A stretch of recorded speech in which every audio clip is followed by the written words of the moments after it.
Hi, I'm Malicious. Welcome back to my channel, where we talk about a lot of MMORPG stuff and a lot of gaming stuff in general. Today we will be talking about Rohan Eternal Vengeance as it is named now, Rohan Blood Feud as it was named in the past. I will be firing shots in each and every single direction with this whole review, analysis, whatever I'm doing here, so nobody is safe, but let me tell you a little bit about the game before I get into that.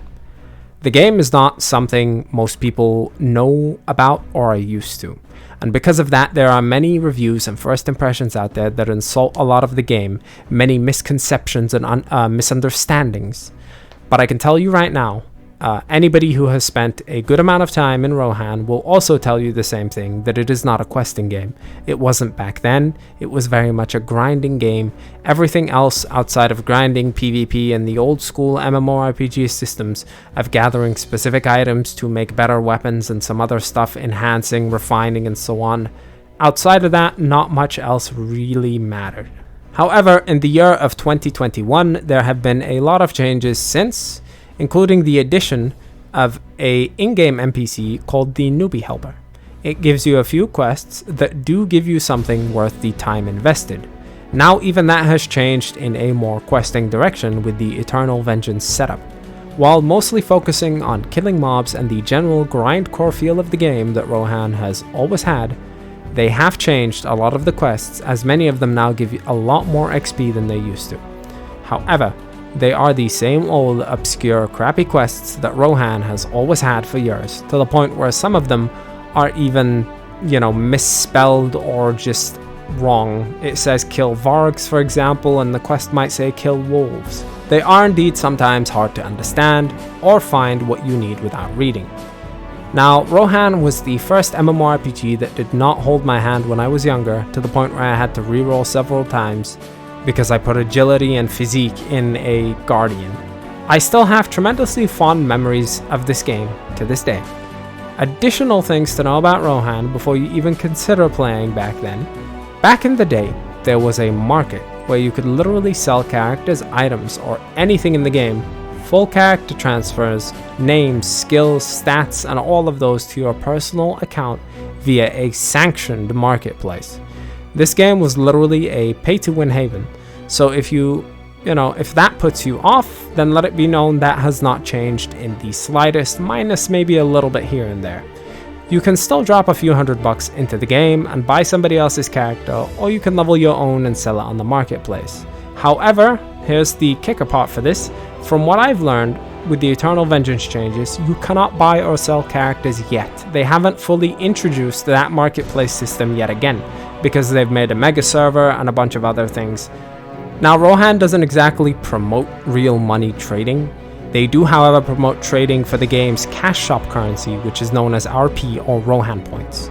If none of that has put you off yet, then let me go into the final thing that may put you off entirely. Back in the day, botting was an issue. I think they got tired of banning botter accounts and decided to add their own sanctioned botting system in the shape of this item called a hunter kit. You can literally turn it on and it basically kills mobs in the area for you.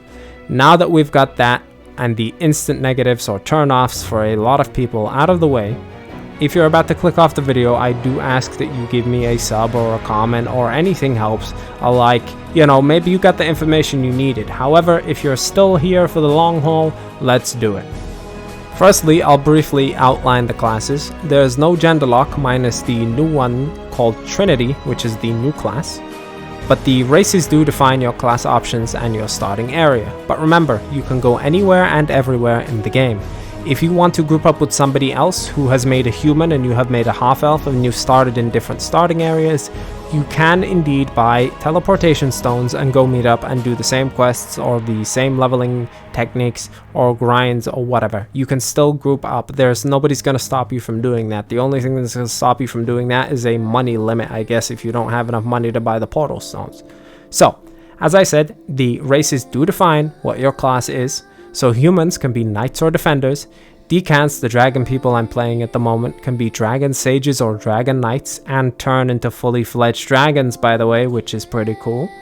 Half elves are the ones that can go rangers or scouts.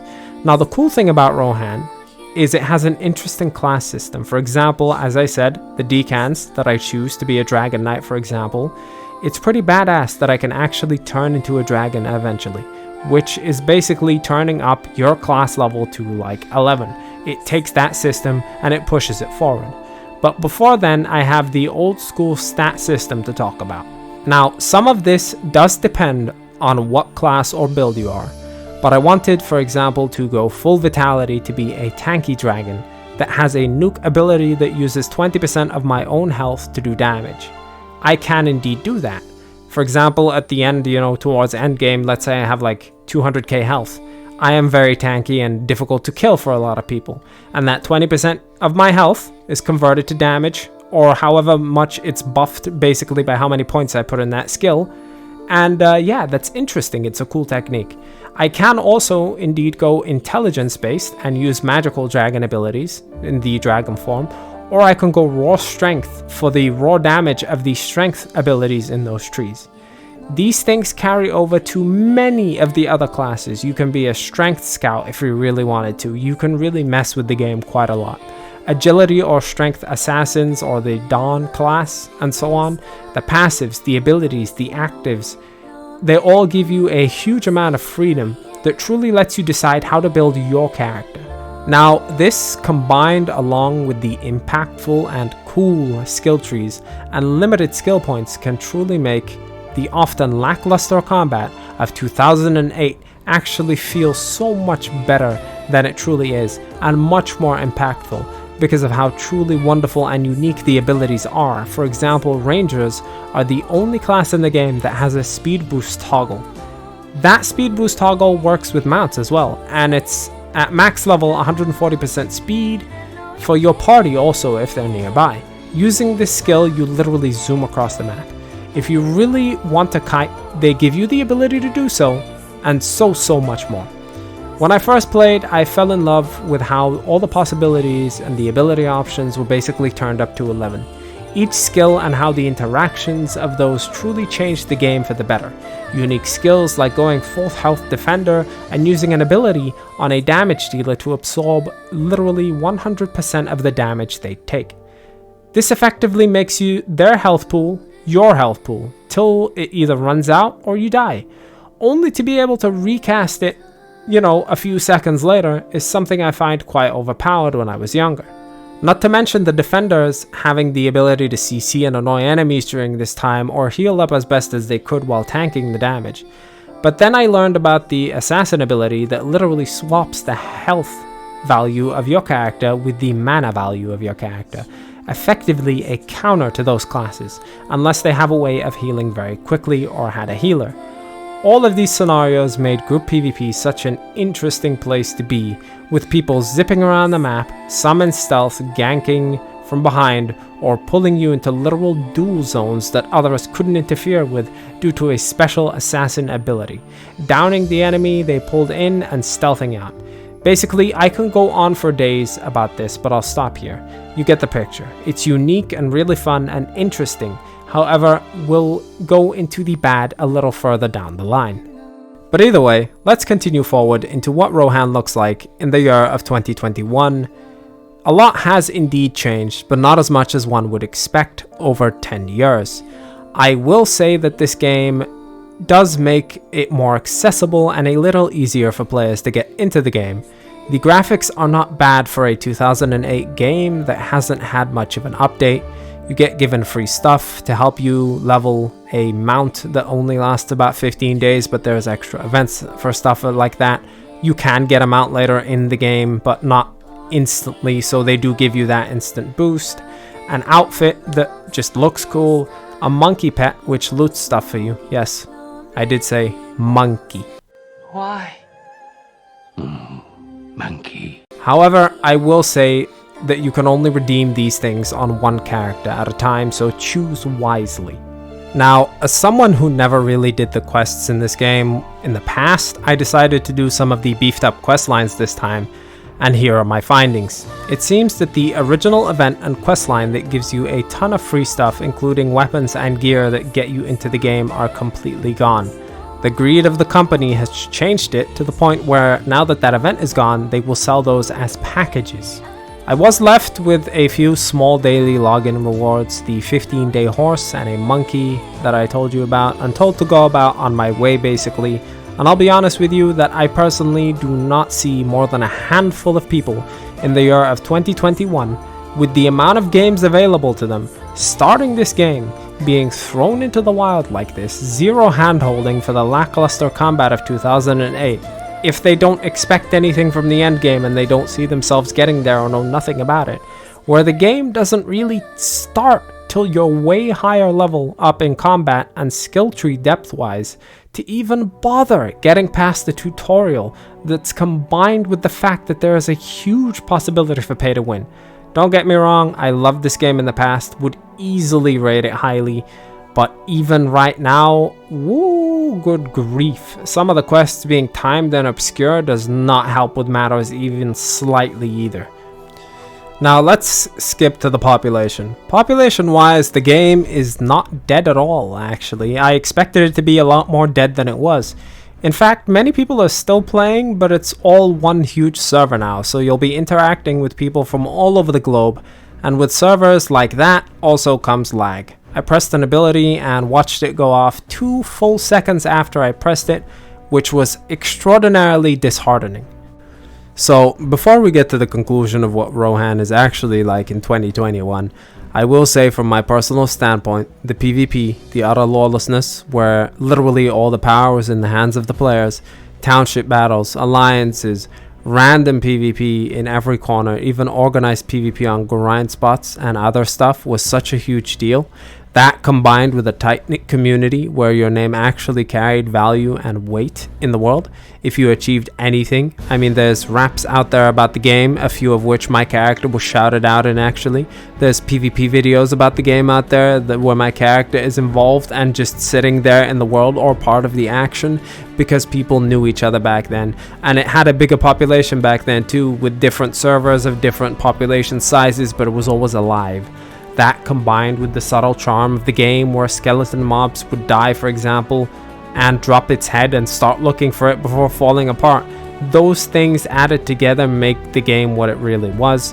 A great soundtrack that inspired nostalgia, bold and brilliant ideas when it come to class design. They were so amazingly great back then, at least on paper. Haven't exactly aged horribly either, since making every class have a unique overpowered way of existing, like becoming a dragon beast or running at insane speeds or insanely fast attacks in a berserking mode, amplifying damage. The skills are genuinely so unique and cool that it instills a sense of excitement and wonder, some with unique animations, all in combination together to make something impactful and fun and exciting.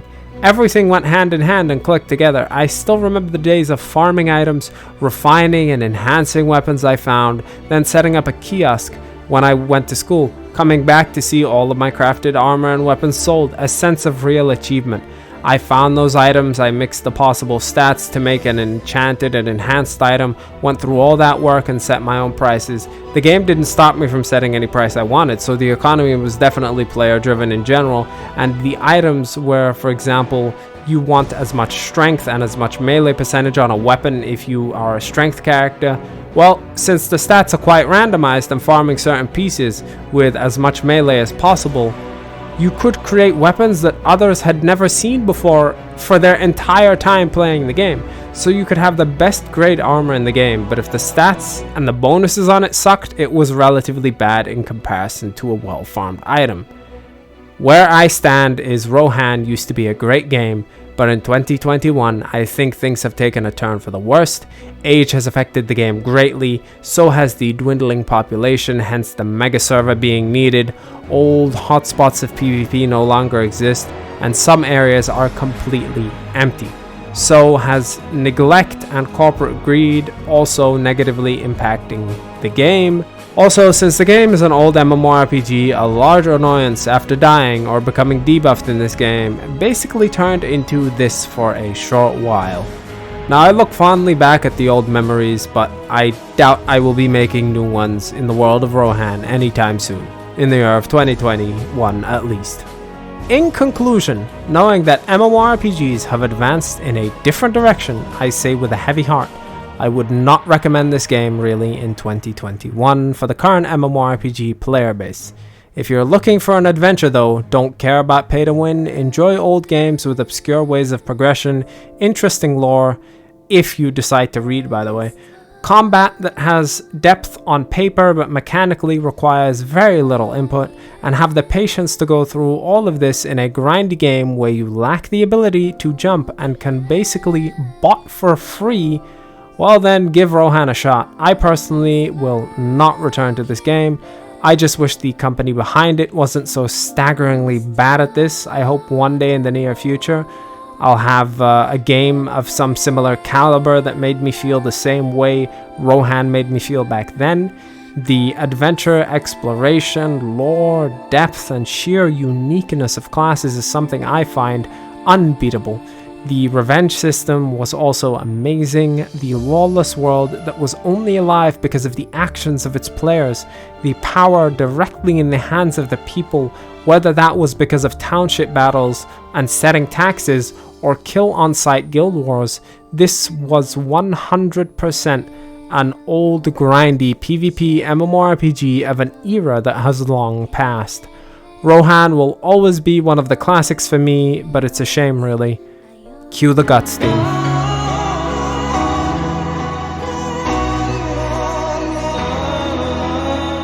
Damn, this whole video made me sad.